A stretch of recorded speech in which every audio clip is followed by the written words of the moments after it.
The fluorescent lights of the Millbrook police station hummed their eternal tune at 3:17 a.m. when the impossible walked through the front door. Officer Sarah Chen looked up from her incident reports, expecting another drunk driver or domestic disturbance call. Instead, she found herself staring at a sight that would haunt her dreams for years to come: a massive German shepherd, his black and tan coat matted with blood that wasn't his own, pushed through the glass doors with his powerful shoulder. In his gentle mouth, he carried something that made Sarah's coffee mug slip from her trembling fingers and shatter against the linoleum floor. A child. A little girl, maybe 8 years old, unconscious, and bleeding from a head wound that painted crimson streaks down her pale face.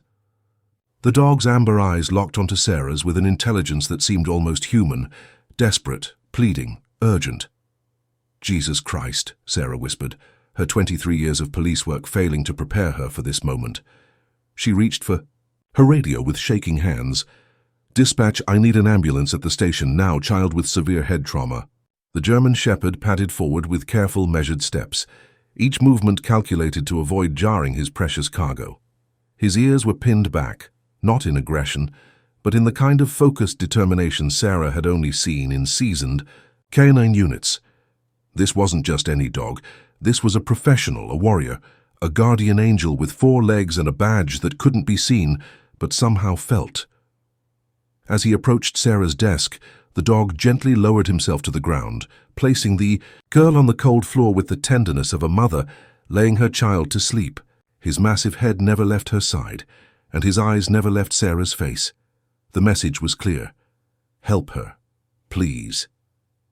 "Where did you come from, boy?" Sarah whispered, kneeling beside the unconscious child. Her training kicked in as she checked. For a pulse, weak but steady. The head wound looked bad, but not fatal, not yet. "Who are you?" The dog's collar caught the harsh station lighting. No tags, no identification, but the leather was worn smooth from years of faithful service. Sarah could see scars along his muzzle and legs, old wounds that spoke of battles fought and won, of a life lived in service to something greater than himself. The ambulance sirens wailed in the distance, growing closer. The dog's ears perked up at the sound, and for the first time since his arrival, he seemed to relax slightly. Mission accomplished. Help was coming. But as the paramedics burst through the doors and began working on the little girl, something strange happened. The German shepherd, who had been the picture of calm control, suddenly went rigid. His hackles rose and a low, menacing growl rumbled from deep in his chest. His amber eyes were fixed on something behind Sarah. She turned to see Detective Ray Morrison emerging from the break room, coffee in hand, drawn by the commotion. Ray had been with the force for 15 years, a good cop with a clean record and a reputation for getting results.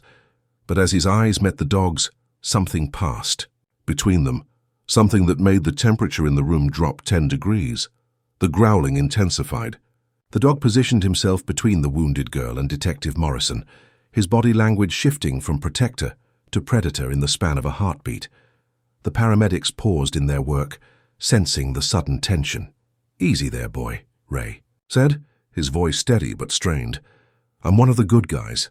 The German shepherd didn't believe him, and in that moment, as the ambulance lights painted the station walls in alternating red and blue, Sarah realized that this dog hadn't just brought them a wounded child. He'd brought them a mystery that was about to tear their quiet town apart, at the seams. 2. Establish the emotional backstory. 3 years earlier, the IED exploded 20 meters from Checkpoint Charlie in Kandahar Province, Afghanistan. The blast wave knocked Sergeant Mike "Tank" Rodriguez off his feet and painted the world in shades of ringing silence and choking dust. When his vision cleared, the first thing he saw was a pair of amber eyes staring down at him with the kind of concern usually reserved for family. Rex, officially designated K9 Unit 247, had thrown his 80-pound body between Tank and the secondary blast that would have taken the sergeant's head clean off. Instead, it took a chunk out of Rex's left shoulder and left him limping for the rest of their deployment. But he never complained, never slowed down, never stopped doing his job. That was Rex. Loyal to his bones, dedicated to his mission, fearless, in the face of death itself. Tank and Rex had been partners for 2 years by then, working explosive detection in one of the most dangerous regions on Earth. They'd found dozens of IEDs, saved countless lives, and formed the kind of bond that civilians could never truly understand. It wasn't just professional, it was spiritual. They were two souls operating as one, each perfectly attuned to the other's needs and instincts. Rex could smell fear from 100 yards away. He could detect plastic explosives buried 3 feet underground. He could track a single person across miles of desert terrain using nothing but determination and an olfactory system that bordered on supernatural. But more than that, he could read Tank's moods, sense his doubts, and provide comfort with nothing more than the weight of his head resting against his partner's leg. In return, Tank gave Rex purpose, direction, and unconditional love. He learned to read the subtle signals in the dog's body language, to trust Rex's instincts even when they contradicted his own human logic. Together, they were unstoppable, until the day they weren't. The bullet came from a rooftop sniper during what should have been a routine patrol through Helmand province. Tank never even heard the shot, just felt the sudden impact that spun him around and dropped him to the dusty ground like a bag of cement. The world went red, then black, then nothing at all. Rex's howl cut through the chaos of gunfire and shouting, "Soldiers." He'd never made a sound like that before, pure anguish given voice, the sound of a heart breaking in real time. The medics later said it was Rex who dragged Tank to cover, Rex who applied pressure to the wound with his own body weight, Rex who refused to leave his partner's side, even when the extraction helicopter arrived. The bullet had severed Tank's spinal cord. C4 incomplete, the doctors said. Some sensation below the injury, some hope for partial recovery, but his days as an infantry sergeant were over. His days as Rex's partner were over too. Dogs can't deploy with disabled handlers, the army explained, not unkindly, but with the bureaucratic finality that Tank had come to despise. Rex will be reassigned to another unit. Like hell he will, Tank had growled from his hospital bed in Germany. Rex saved my life. I'm not abandoning him now. It took 8 months of paperwork, red tape, and sheer stubborn determination, but Tank managed to adopt Rex through the military working dog retirement program. The army was happy enough to let a decorated veteran take responsibility for an aging K9 with medical expenses and PTSD symptoms of his own.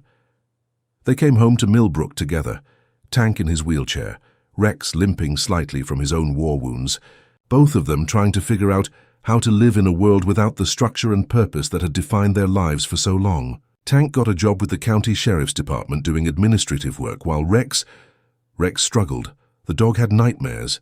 He'd wake up barking at enemies that existed only in his memory, pawing at Tank's legs as if trying to rouse him for a patrol that would never come. He was hypervigilant, constantly scanning for threats, unable to relax even in the safety of their small apartment. The vet called it K9. PTSD and prescribed medication that helped but never fully quieted the storms in Rex's battle-scarred mind. Still, they found peace in each other. Tank would spend hours brushing Rex's coat, talking to him about everything and nothing, letting the dog's steady breathing remind him that some things in this world were still pure and good. Rex, in turn, became Tank's legs in many ways, fetching items from around the house, alerting him to visitors, providing the kind of emotional support that no human therapist could match. They were healing together, slowly but surely, when Tank's phone rang at 2:47 a.m. on a Tuesday night that would change everything. "Tank, it's Sarah Chen from the station. We've got a situation here and, well, there's a German shepherd involved. Big guy, military bearing, won't let anyone touch him except he keeps looking toward the administrative wing, where your office is." Tank's blood ran cold. "Rex? Is Rex there?" "I don't know, Tank. This dog just showed up with a wounded little girl. Saved her life by the looks of it. But now he's acting strange, and we thought maybe you should come down." Tank was already reaching for his keys. Rex was missing from his bed, the first time in 3 years that the dog had left Tank's side without permission. Something was very, very wrong, and as Tank raced through the empty streets toward the police station, he couldn't shake the feeling that Rex had found something in the darkness of Millbrook, something that was about to drag them both back into the kind of war they thought they'd left behind. In Afghanistan.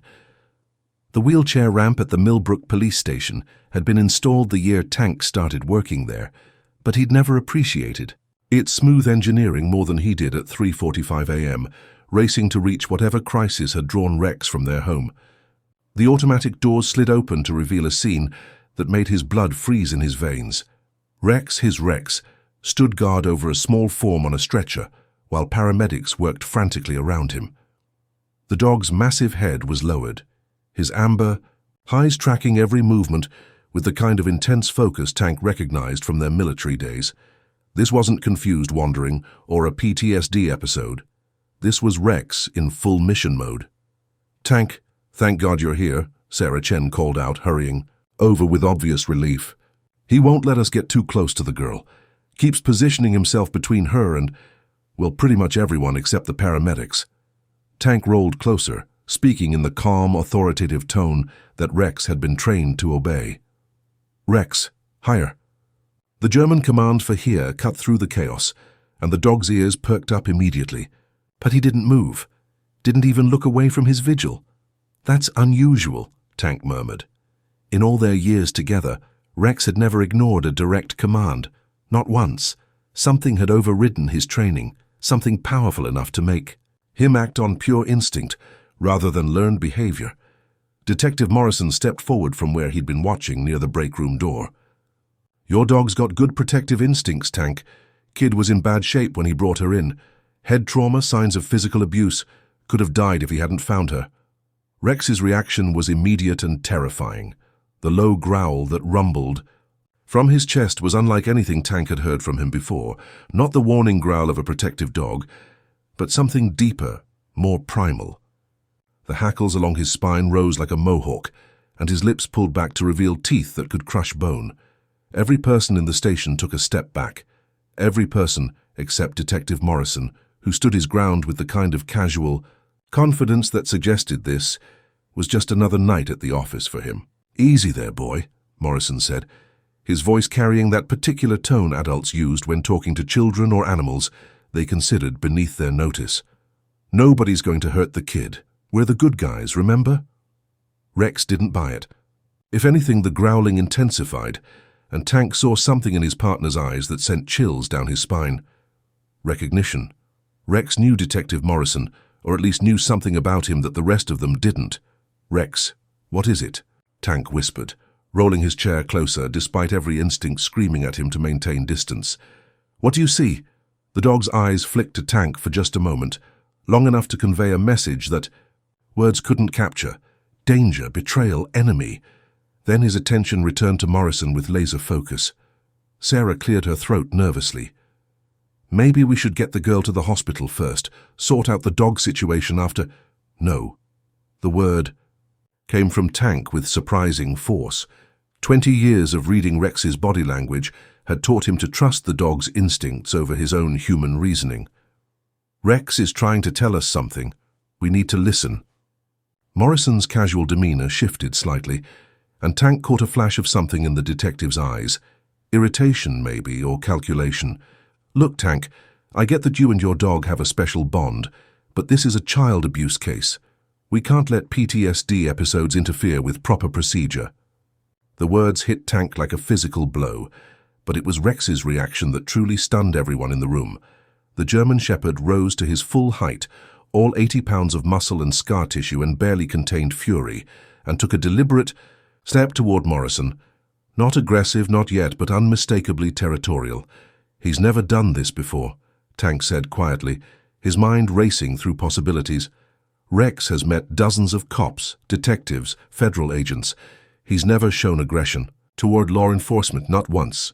"There's a first time for everything," Morrison replied, but his hand had drifted toward his service weapon in a way that made Tank's stomach clench with recognition. He'd seen that same unconscious gesture in Afghanistan, usually right before things went sideways. The paramedics finished loading the unconscious girl onto their stretcher, preparing to transport her to Millbrook General. As they moved toward the door, Rex paced alongside them, never taking his eyes off Morrison but clearly intent on following his charge to safety. "I'll ride with them," Tank decided. "Rex won't leave the girl anyway, and maybe I can figure out what's got him so spooked." "That's not procedure," Morrison started to protest, but Sarah cut him off. "Given the circumstances, I think we can make an exception. Tank, take your dog and go with them. Ray, you and I need to start working the scene where the girl was found." Tank caught the look that passed between the two officers, some kind of silent communication that excluded both him and Morrison. Sarah had noticed Rex's behavior too, and unlike the detective, she was taking it seriously. As the ambulance doors closed behind them, Tank found himself alone with Rex and the unconscious child for the first time since this nightmare began. The dog immediately relaxed, his aggressive posture melting into something closer to his normal protective stance. But his eyes remained alert, constantly scanning their surroundings as if expecting an attack at any moment. "What did you find?" "Out there, boy," Tank whispered, reaching out to run his fingers through Rex's thick fur. "What happened to this little girl?" Rex looked at him with those impossibly expressive amber eyes, and Tank swore he could see frustration there, the desperate need to communicate something vital without the words to make it clear. The dog's nose was working constantly, processing sense and information in ways that Tank could never fully understand. The girl stirred slightly, mumbling something incoherent in her unconscious state. Rex immediately pressed closer to the stretcher, his massive head hovering protectively near her small hand. And in that moment, Tank realized something that made his blood run cold. Rex wasn't just protecting this child from some generic threat.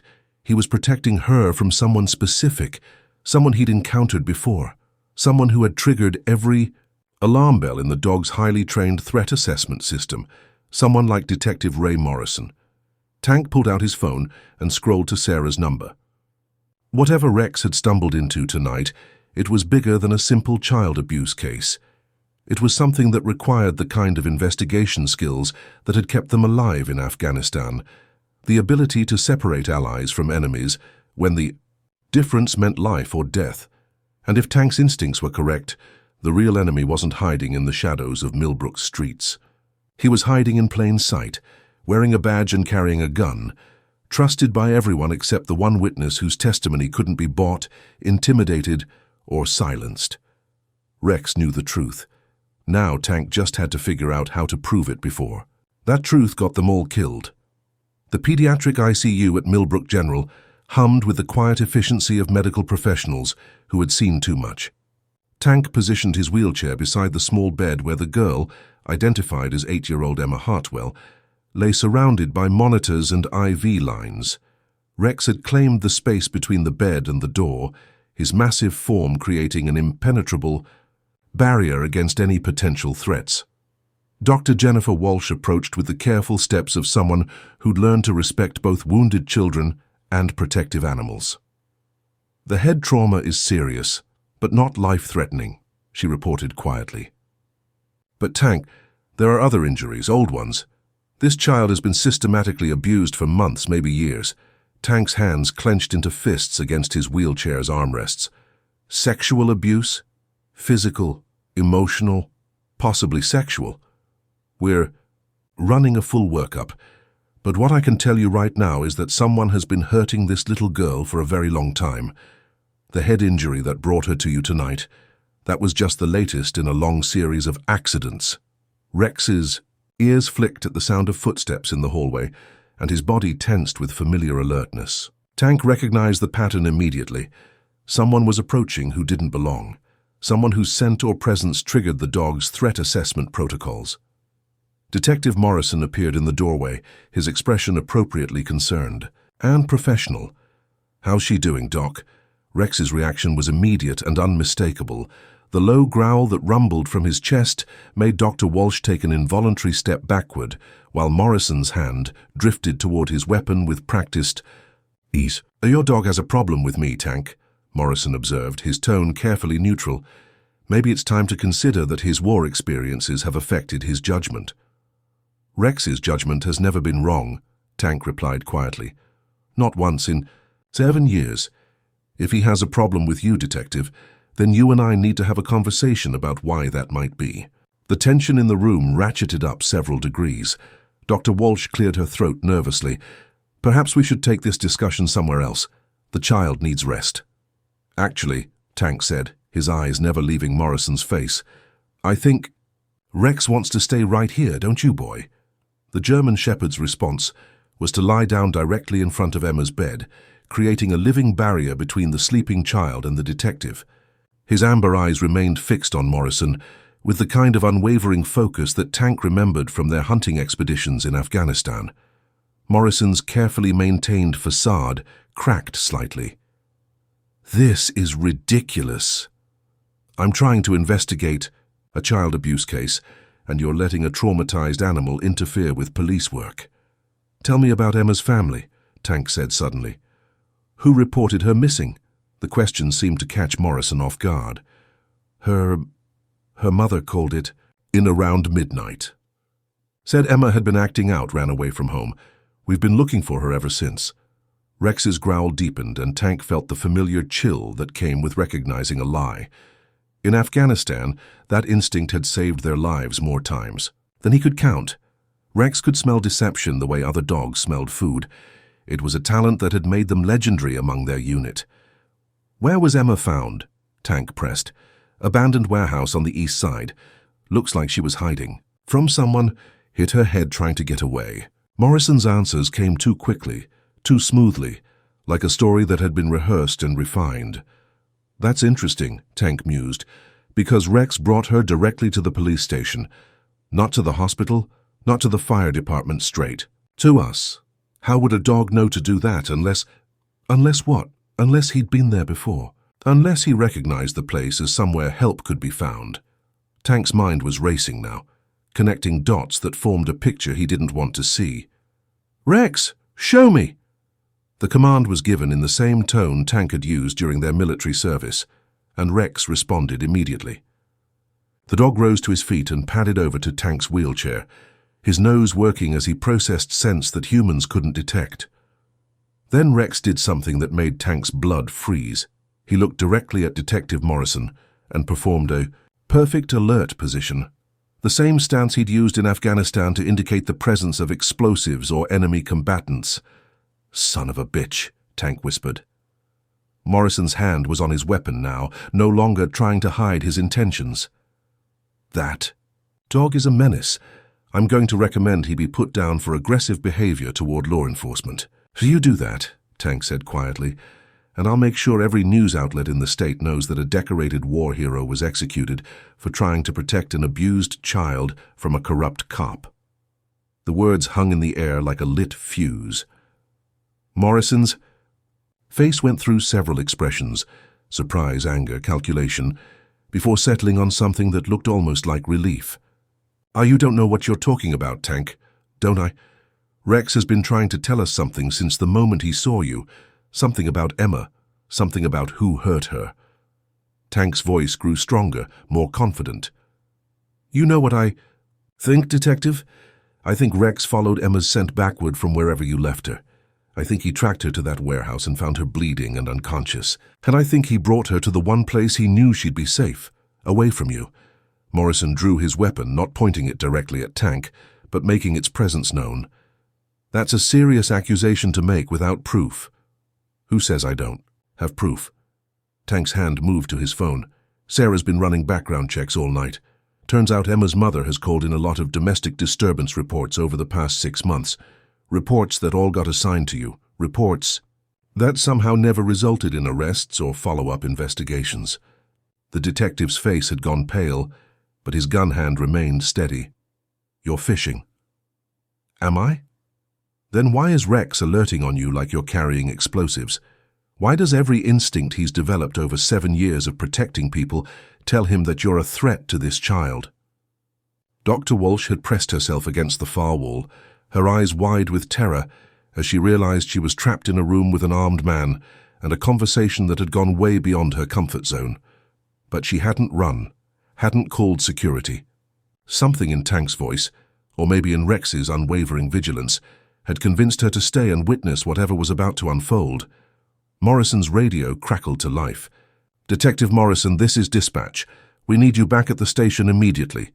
"I'm busy right now," he replied, his eyes never leaving Tank's face. "Sir, this is priority one. We have federal agents here asking about the Hartwell case. They want to speak with you immediately." Immediately. The color drained from Morrison's face completely.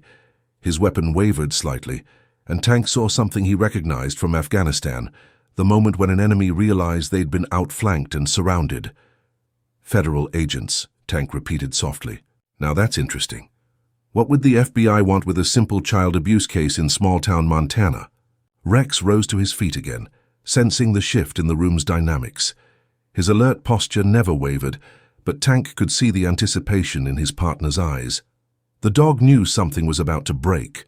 Some truth was about to surface that would vindicate his vigil. Morrison's radio crackled again. "Detective Agent Chen is requesting your immediate presence. She says it's regarding Operation Safeguard." Tank had never heard of Operation Safeguard, but the name hit Morrison like a physical blow. The detective's gun hand began to shake, and Tank realized they'd reached the moment of truth, the point where secrets would either be exposed or buried forever. "Rex," Tank said quietly, "watch him." The German shepherd moved between Morrison and the door, cutting off any possibility of escape. His amber eyes never blinked, never wavered, never showed anything but absolute determination to protect the innocent and expose the guilty. And in that moment, Tank understood that this was what Rex had been trying to tell them all along. This wasn't just about one wounded child or one corrupt cop.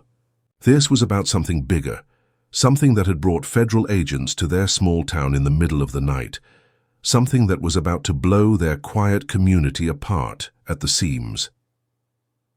The standoff in Emma's hospital room stretched, like a taut wire, each second bringing them closer to the breaking point. Morrison's radio continued its urgent chatter, dispatch repeatedly calling for his immediate return to the station. But the detective seemed frozen, caught between the certainty of exposure waiting for him at the police station and the impossible situation he'd found himself in at the hospital. Rex hadn't moved from his position blocking the door. His massive form radiated the kind of controlled tension that Tank remembered from their most dangerous missions: absolute focus, unwavering determination, and the promise of lethal force if the situation demanded it. "You need to understand something," Morrison said finally, his voice carrying a desperate edge that hadn't been there before. "This isn't what you think it is." "Then explain it to me," Tank replied, his hand hovering over his phone's emergency dial. "Explain why a decorated K-9 veteran is treating you like a hostile combatant. Explain why federal agents are looking for you in connection with a child abuse case."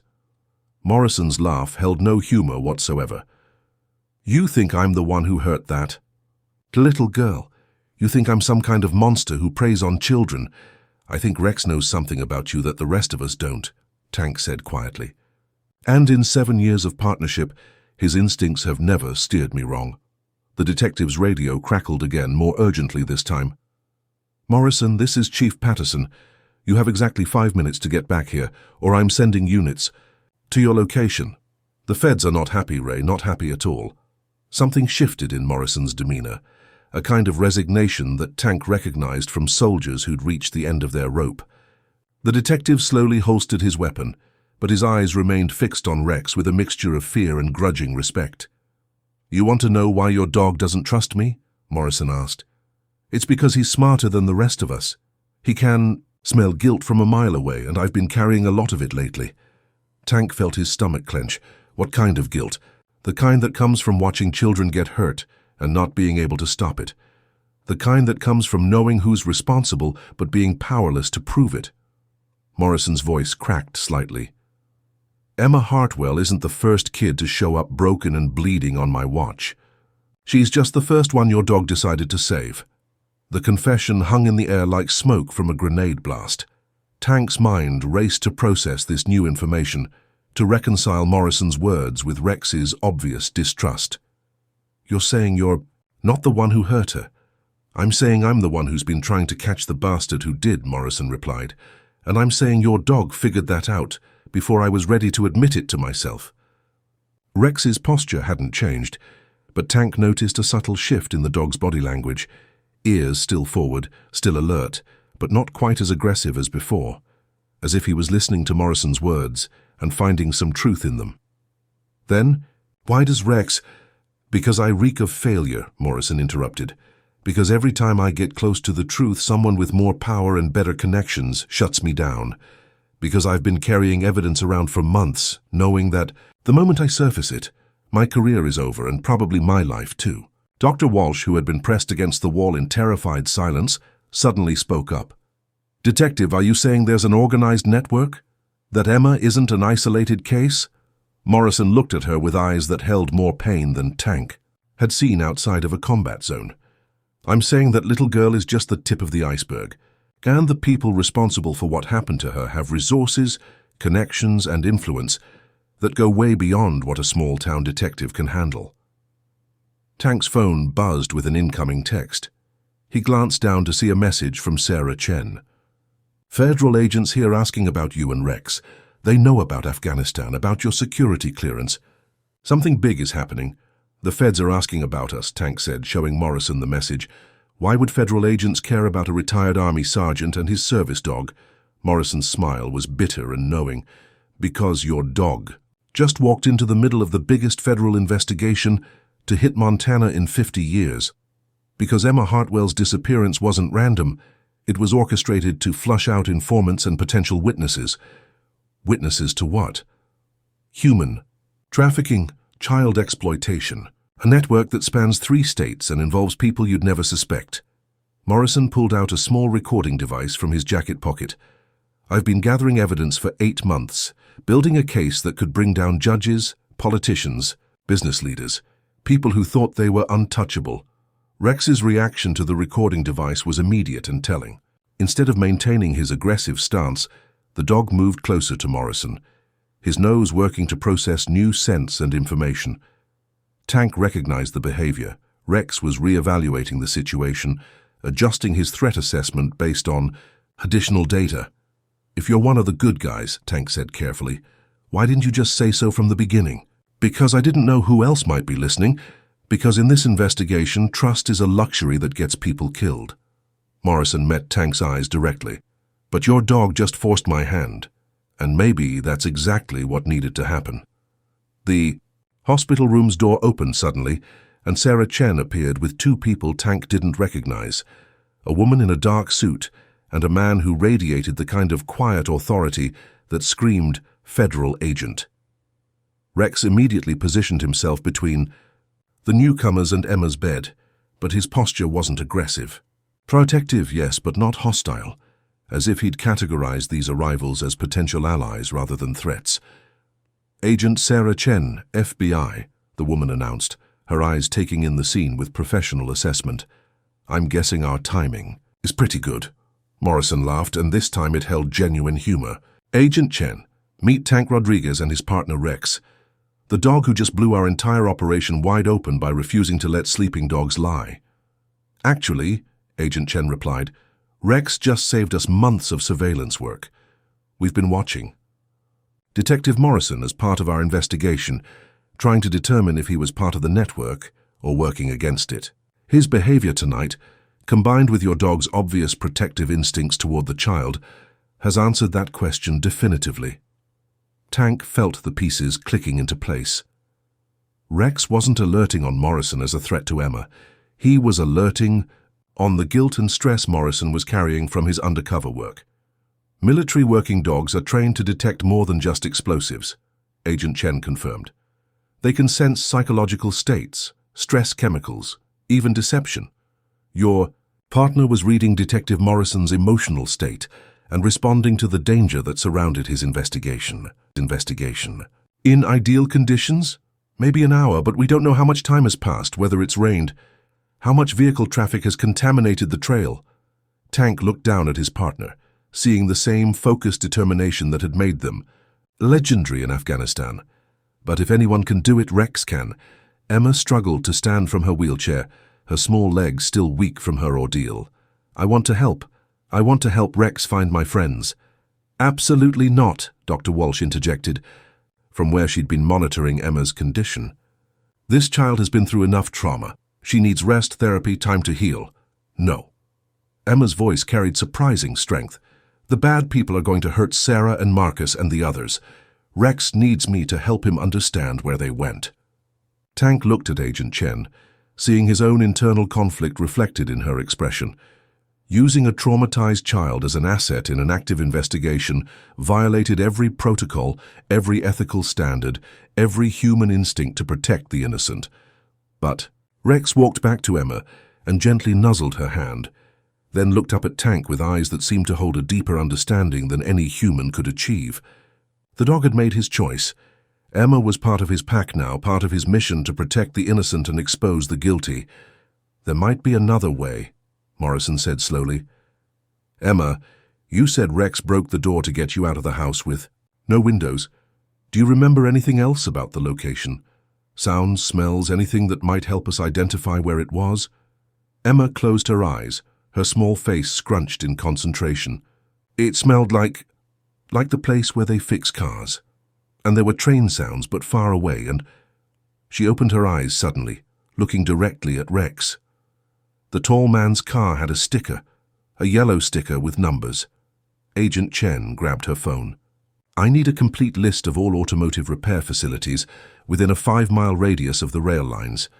Cross-reference that with any vehicles registered to known family associates that have commercial or government license plates." As she spoke, Rex moved to the conference room's large window and placed his front paws on the ledge, looking out at the night sky with the kind of intense focus that Tank recognized from their hunting missions. The dog had caught a scent or detected some signal that human senses couldn't perceive. "Rex, what is it?" Tank asked, rolling his wheelchair over to the window. The German shepherd's ears were pricked forward, rotating slightly as he processed auditory information. Then Tank heard it too, the distant sound of helicopter rotors growing steadily louder. Agent Chen ended her phone call and joined them at the window. "Those aren't ours," she said grimly. "All federal air assets are grounded for the night due to weather conditions." The helicopters, Tank could see at least 3 sets of running lights approaching from different directions, were flying without radio contact or flight plan authorization. In the post-9/11 world, that meant only one thing. Someone with serious resources and connections was about to make a very aggressive move. Rex's growl filled the conference room, low and menacing, and full of the kind of barely controlled fury that Tank had only heard during their most dangerous combat operations. The dog had identified these aircraft as hostile, and his every instinct was screaming that his pack was about to come under attack. Emma struggled out of her wheelchair and wrapped her small arms around Rex's neck. "They're coming back for me, aren't they? The bad people are coming back." Tank looked around the room at faces that reflected his own grim realization. The family hadn't just been cleaning house by eliminating witnesses like Judge Webb.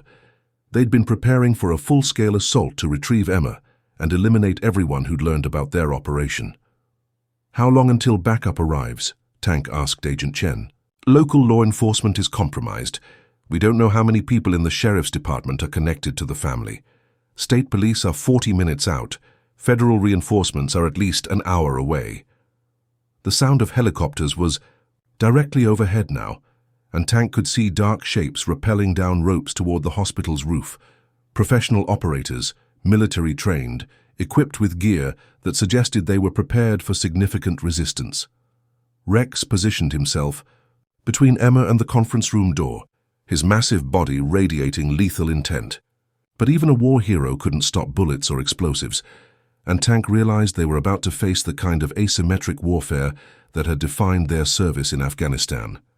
Except this time, they were defending American children on American soil against American criminals who had resources that rivaled those of foreign terrorist organizations.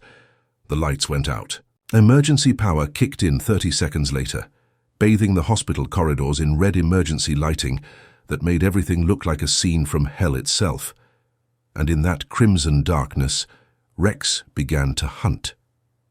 The hospital's emergency lighting cast everything in blood-red shadows as Tank pushed Emma's wheelchair into the supply closet that Agent Chen had designated as their fallback position. Rex remained in the hallway, his massive form barely visible in the dim light, moving with the silent efficiency of a predator who had finally found prey worthy of his skills. Radio silence from the roof teams, Agent Chen reported, her voice barely above a whisper. Either they're maintaining operational security, or they're already inside the building. Detective Morrison checked his service weapon for the third time in as many minutes. Hospital security reported movement in the east stairwell, multiple contacts, armed, moving toward the pediatric wing. They were coming for Emma. Tank had no doubt about that. The family had invested too much in their network, had too much to lose to let a single 8-year-old witness destroy everything they'd built. But they hadn't counted on Rex. The German shepherd appeared in the doorway of their hiding place, his amber eyes reflecting the emergency lighting like twin flames. He looked directly at Tank and performed a series of signals that took Tank back to their military days. Poor movements and body positions that indicated enemy contacts, their numbers, their approximate equipment load. 6 hostiles. Automatic. Weapons. Body armor. Moving as a professional unit. Tank translated Rex's intelligence report for the others. 6 operators, probably military contractors based on their movement patterns. They're not cops or federal agents. This is a black Opus extraction team. Emma's small hand found Tank's arm. They're going to take me back to the bad place, aren't they? No, Tank said with absolute certainty. Rex won't let that happen, and neither will I. Agent Chen's radio crackled softly. Chen, this is Agent Martinez. We're pinned down in the lobby. Hostiles have control of all exits. They're jamming our communications and using some kind of signal interceptor to monitor our frequencies. The tactical situation was deteriorating rapidly. Tank's military mind automatically assessed their options. Minimal ammunition, no tactical gear, defending a hospital full of innocent civilians against a professional extraction team with superior firepower and positioning. In Afghanistan, this would have been classified as a no-win scenario, but Afghanistan hadn't had Rex. The German shepherd vanished from the doorway, moving into the corridor with the kind of absolute silence that had made him legendary among special operations units. Tank knew his partner was entering what the military called hunter mode, a psychological state where the dog became less pet than weapon, less companion than predator. The first scream came from the east stairwell. It wasn't a human scream. It was the kind of sound that automatic weapons made when they discharged accidentally, followed by the distinctly metallic clatter of tactical gear hitting concrete stairs. Hard. Agent Chen's eyes widened. What the hell was that? Tank smiled grimly. That was Rex announcing his presence to uninvited guests. The hospital's PA system crackled to life, somehow bypassing the family's communication jamming. Attention all personnel. This is Dr. Walsh. We have an active shooter situation in the building. All staff and patients should shelter in place immediately. Morrison's radio crackled one final time. All units be advised. Federal operation is now active. Secure the hospital and prepare for multiple arrests. Through the hospital window, Tank could see vehicles surrounding the building, not just police cars, but federal SUVs and unmarked sedans. The quiet Montana night was about to become very loud indeed. Rex looked up at Tank with those expressive amber eyes, and for the first time since this whole nightmare began, Tank saw satisfaction. There. Mission accomplished. The innocent protected. The truth revealed.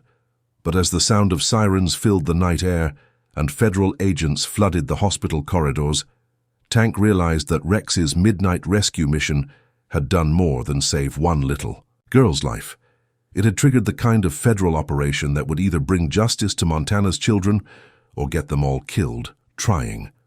The command center that Agent Chen established in Millbrook General's conference room looked like something out of a military operation. Maps covered every available wall surface, marked with red pins indicating suspected safe houses, blue pins for confirmed victims, and black pins for what Chen grimly referred to as persons of interest who are no longer available for questioning. Tank counted 17 black pins. The network calls itself the Family, Agent Chen explained, her voice carrying the weight of months of investigation. It's been operating across Montana, Wyoming, and the Dakotas for at least 5 years. Children disappear from foster care, Runaways vanish from shelters, and troubled kids like Emma get passed around like commodities. Rex lay beside Emma's wheelchair. The little girl had awakened an hour earlier, clinging to the German Shepherd like a lifeline, while doctors checked her responses and federal agents gently questioned her about her experiences. She hadn't spoken yet, but her small hand never left Rex's thick fur, and her eyes tracked his every movement with desperate intensity. Detective Morrison stood near the window, looking like a man who'd aged 10 years in the past 6 hours. "Emma's mother isn't her mother," he said quietly. "DNA tests came back 20 minutes ago. The woman who's been calling in those domestic disturbance reports, she's part of the family's support network. They place handlers with the children to maintain the illusion of normal family life while—" He couldn't finish the sentence. He didn't need to. "How did Rex know?" Tank asked, his hand resting on his partner's massive head. "How did he know to follow Emma's trail? How did he know to bring her to the police station?" Agent Chen pulled out a thick file folder. "That's where things get interesting. Rex didn't just stumble onto Emma by accident. He's been tracking this network for weeks, maybe months, without any of us realizing it." She spread a series of photographs across the conference table, surveillance shots taken from traffic cameras, security footage from parking lots, even a few images captured by smartphone cameras. In every single photo, a large German Shepherd could be seen in the background, watching, following, investigating. We started noticing the same dog showing up at multiple locations connected to our investigation. Outside the courthouse when suspected network members appeared for arraignments, near the foster care facility where 3 children vanished. Even at the home of Judge Marcus Webb, who we now know was taking bribes to ensure lenient sentences for network associates. Tank studied the photos with growing amazement. Rex has been conducting his own investigation. "Military working dogs retain their training for life," Agent Chen confirmed. "Rex was trained to detect threats, gather intelligence, and protect innocent lives when he started encountering the scent signatures of abuse and exploitation in his daily walks around town. His training kicked in automatically." Morrison turned from the window. "That's why he reacted so strongly to me at the hospital. I've been working undercover for months, meeting with network contacts, gathering evidence. My clothes, my car, everything I own is contaminated with their scent markers. Rex could smell the family on me from across the room." Emma stirred in her wheelchair, her small voice barely above a whisper. "Rex found me in the bad place. The man was coming back and I was so scared, but then Rex was there." Tank knelt beside her wheelchair, bringing himself to her eye level. "What bad place, sweetheart?" "The house with no windows, where they kept us when we were bad." Emma's eyes filled with tears, but she continued speaking, her hand still buried in Rex's fur. "Rex broke the door. He carried me until we got to the place with the lights." Agent Chen leaned forward intently. "Emma, can you tell us about the house with no windows? How many other children were there?" The little girl's breathing became rapid and shallow, the beginning of a panic attack. Rex immediately responded, shifting his position to place his massive head directly in her lap, his amber eyes looking up at her with infinite patience and compassion. The effect was immediate. Emma's breathing slowed, and her grip on Rex's fur relaxed slightly. "5 others," she whispered, "but they took them away yesterday. Said they were going on a long trip." Tank felt his blood turn to ice. "A long trip to where?" "I don't know. But Sarah was crying, and Marcus said he didn't want to go. The tall man said it didn't matter what they wanted." Emma's voice cracked. "Rex, you have to find them. You have to bring them home like you brought me home." The German Shepherd seemed to understand every word. He lifted his head from Emma's lap and looked directly at Agent Chen, then at Tank, then back at Emma. The message was clear. "I found one. I can find the others." Agent Chen's phone buzzed urgently. She answered it with a terse "Chen," then listened for 30 seconds before her face went pale. "Understood. Lock down the entire facility. No one gets in or out without my authorization." She ended the call and looked around the room grimly. "We have a problem. Judge Webb was found dead in his home 20 minutes ago. Apparent suicide, but the timing is way too convenient. Morrison cursed under his breath. "They're cleaning house, eliminating anyone who might testify or provide evidence." "Which means the other children Emma mentioned are in immediate danger," Tank said, his military training automatically shifting into tactical mode. If the family is shutting down their operation, they'll eliminate witnesses. Rex rose to his feet, his body language shifting from protective companion to working dog ready for deployment.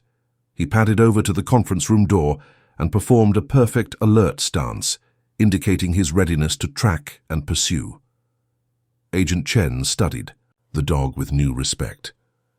"Tank, how long would it take Rex to track the scent trail from Emma's location back to this house with no windows?" "No windows." But Dr. Walsh's voice carried an undertone that Tank recognized. She wasn't just making an announcement. She was providing Rex with acoustic cover, creating enough ambient noise to mask his movements as he stalked through the hospital corridors. Second scream echoed through the building, this one distinctly human, and filled with the kind of terror that came from encountering something that shouldn't exist. A ghost with teeth, a nightmare with training, a weapon that thought for itself and chose its own targets. Morrison's radio buzzed with encrypted chatter from the family's extraction team. Tank couldn't understand the tactical codes they were using, but their tone was shifting from professional confidence to concerned confusion. Something was picking them off one by one, and they couldn't see it, couldn't track it, couldn't predict where it would strike next. Emma tugged on Tank's sleeve. "Rex is hunting the bad people, isn't he? Like he hunted the bad people who hurt you in the war?"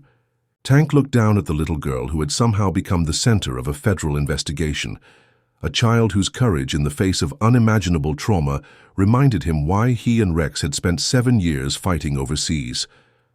"Yes, sweetheart.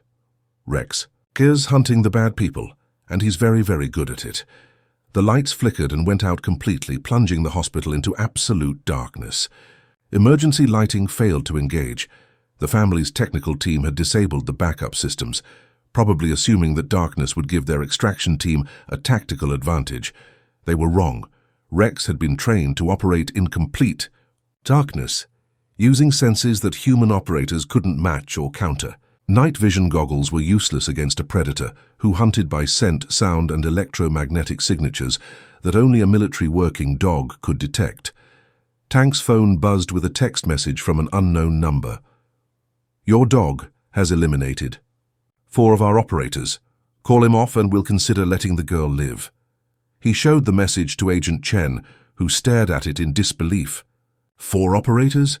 Rex took down 4 trained killers by himself? "Rex was trained by the best military working dog program in the world," Tank replied. "But more than that, he's protecting his pack. And there's nothing more dangerous than a war dog defending children." Another message arrived. "We have explosive charges placed throughout the building. 1 word from us and everyone dies. Surrender the girl." Tank typed back, "Come and take her." The response was immediate. "We're trying. Your dog won't let us." In the absolute darkness of the hospital corridor, Tank heard something that made his heart swell with pride and terror in equal measure. Rex's victory howl, the same sound he'd made in Afghanistan after successfully completing impossible missions, a primal call that announced to the world that justice had been served and the innocent were safe. Emergency lighting flickered back to life, revealing Agent Chen standing in the doorway with night vision goggles pushed up on her forehead. "Federal reinforcements just breached the lobby. Local law enforcement has surrounded the building. And your dog—" She paused, seemingly unable to find words for what she'd witnessed. "Your dog just single-handedly neutralized a professional extraction team that was supposed to be the best money could buy." Tank felt Emma's small hand squeeze his arm. "Is it over? Are the bad people gone?" Before anyone could answer, Rex appeared in the doorway. His thick coat was ruffled but intact, his amber eyes calm and satisfied, his massive head held high with the dignity of a warrior who had completed his mission successfully. He padded over to Emma's wheelchair and gently placed his head in her lap, looking up at her with eyes that seemed to say, "You're safe now. They can never hurt you again." But as federal agents secured the building and paramedics checked on the wounded extraction team members, Tank realized that Rex's midnight rescue mission had accomplished something far more significant than saving one little girl's life. It had exposed a network that had been hiding in plain sight for years, protected by badges and judicial robes, and the assumption that small-town America was too innocent to harbor such evil. The family was finished. Their extraction team was either dead or in federal custody. Their network of safe houses, handlers, and corrupt officials was about to be rolled up in the largest human trafficking bust in Montana's history. And it had all started with a dog who refused to let evil hide in the shadows. The story broke at 6 a.m. Mountain Time, spreading across news networks and social media with the kind of viral intensity usually reserved for natural disasters or celebrity scandals. But this was different. This was a story that touched something primal in the American consciousness, something that demanded attention and action. Hero K9 exposes child trafficking network in small-town Montana. Military dog saves girl, triggers. Federal investigation wrecks the four-legged detective who brought down the family. Tank sat in the hospital's family waiting area, watching CNN's coverage, while Rex dozed at his feet and Emma colored in a book that one of the nurses had brought her. The little girl hadn't left the dog's side in 12 hours, and Rex seemed perfectly content to serve as her personal guardian while federal agents continued processing the crime scene. On screen, Agent Chen was conducting a press conference from the steps of the Millbrook police station. Behind her, Tank could see federal vehicles, state police cars, and news vans stretching for 3 city blocks. The network we're calling the family was responsible for the trafficking and exploitation of at least 37 children across 4 states, Agent Chen announced. Their operation was sophisticated, well-funded, and protected by corruption at multiple levels of local and state government. A reporter raised her hand. Agent Chen, is it true that this entire investigation began because a retired military dog brought a wounded child to a police station? That's correct. K9 Rex, a 7-year veteran of military service in Afghanistan, conducted what can only be described as an independent investigation into this network. His actions directly led to the rescue of Emma Hartwell and the exposure of a criminal enterprise that had operated undetected for years. Tank's phone had been ringing constantly since the news broke. Interview requests from major networks, offers from book publishers, movie producers wanting to buy the rights to their story. He'd turned them all down, but the calls kept coming. Tank Rodriguez, the disabled veteran who partnered with Rex, declined our request for an interview. The CNN anchor continued, but sources close to the investigation describe him as a hero who trusted his dog's instincts when human judgment failed. Emma looked up from her coloring book. Are you famous now, Tank? Rex is famous, Tank corrected. I just happened to be smart enough to listen when he tried to tell me something important. Dr. Walsh approached their small group, carrying a tablet that showed social media feeds. You need to see this, she said quietly. The response has been overwhelming.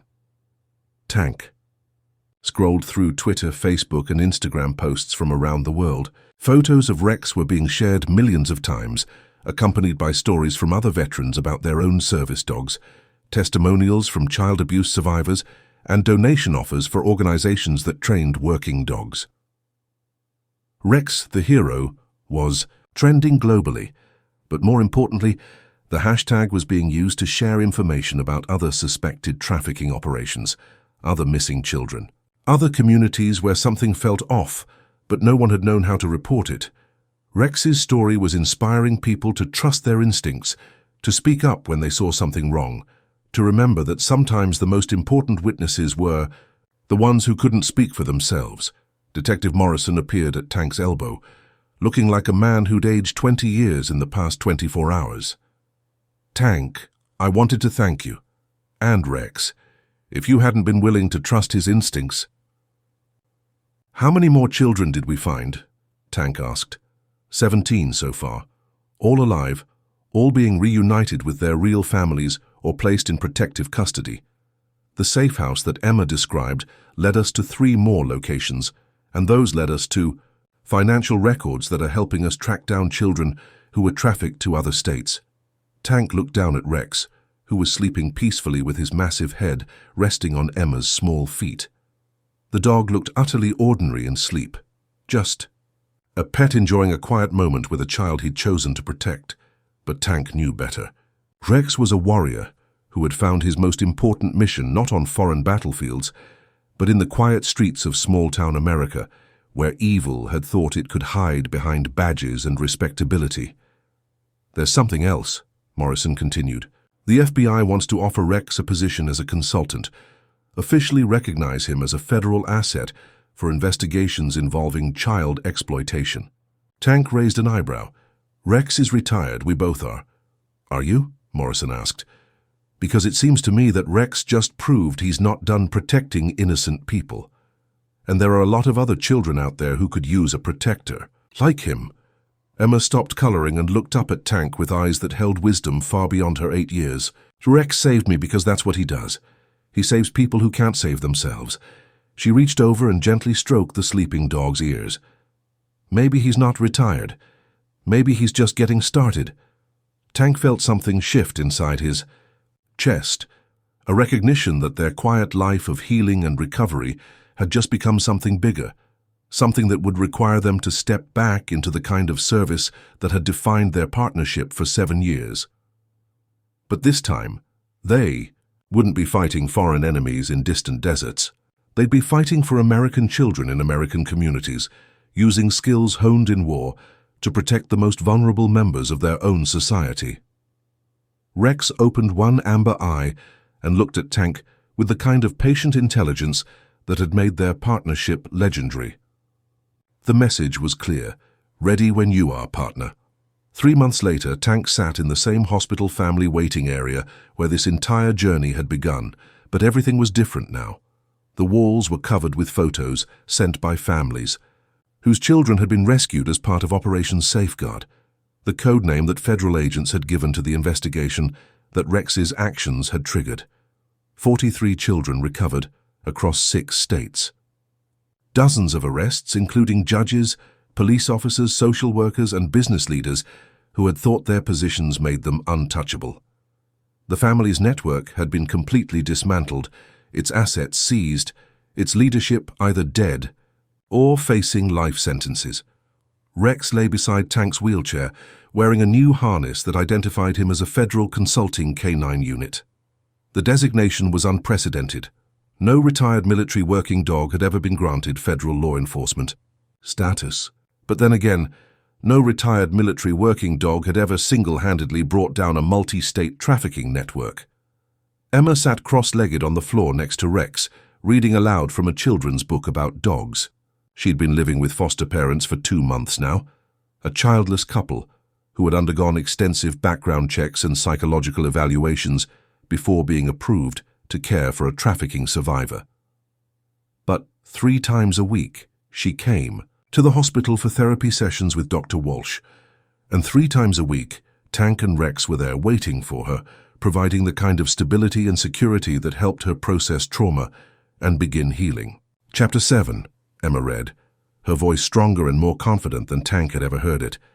The brave dog knew that his job wasn't finished. There were still children who needed help, still bad people who needed to be stopped.